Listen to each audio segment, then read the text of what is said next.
In a century defined by short reigns and sudden deaths, Emma of Normandy was a true survivor. She arrived in England around the year 1002, a foreign princess in a foreign land.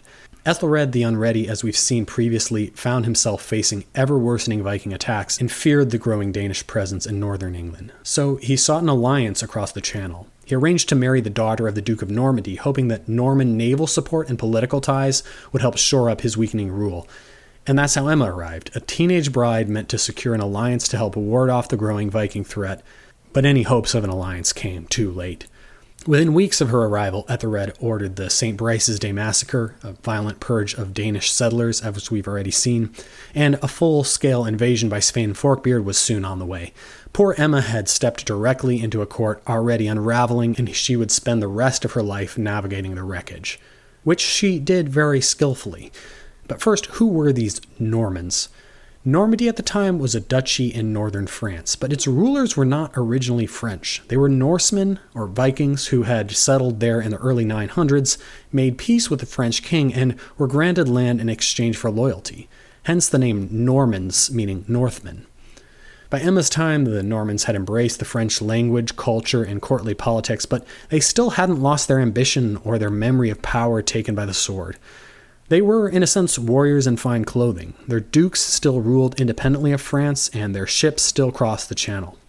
And Emma was one of these Normans. As she made her life in England, Emma's role shifted with the changing winds. Her first husband, Ethelred, was driven into exile by the Danes.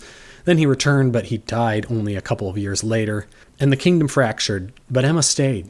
And when the Danish king Knut the Great conquered England, Emma made her most audacious move yet. She married him.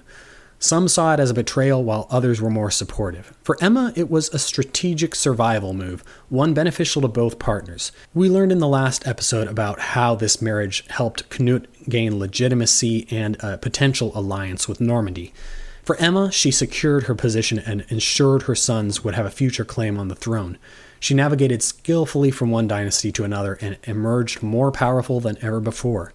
With Knut, she had a new family and a new dynasty to protect, but it's here that Emma's life became less about loyalty to one man or one line and more about navigating the complex web of politics around her.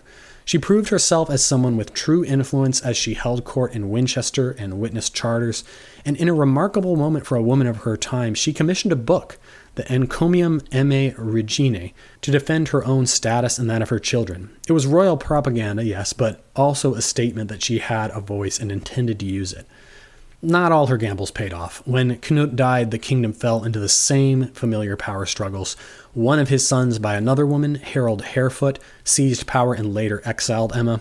Her own son from Knut, Harthacnut, eventually returned and restored her position, only to die shortly after.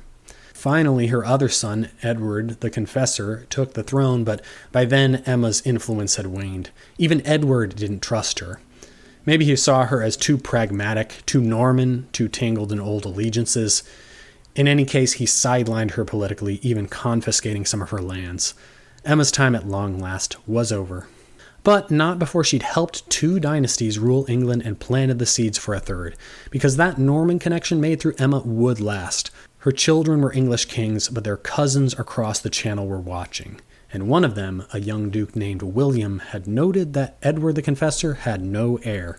But we're getting slightly ahead of ourselves. Let's first meet a few of the other interesting characters who ruled in the interim period.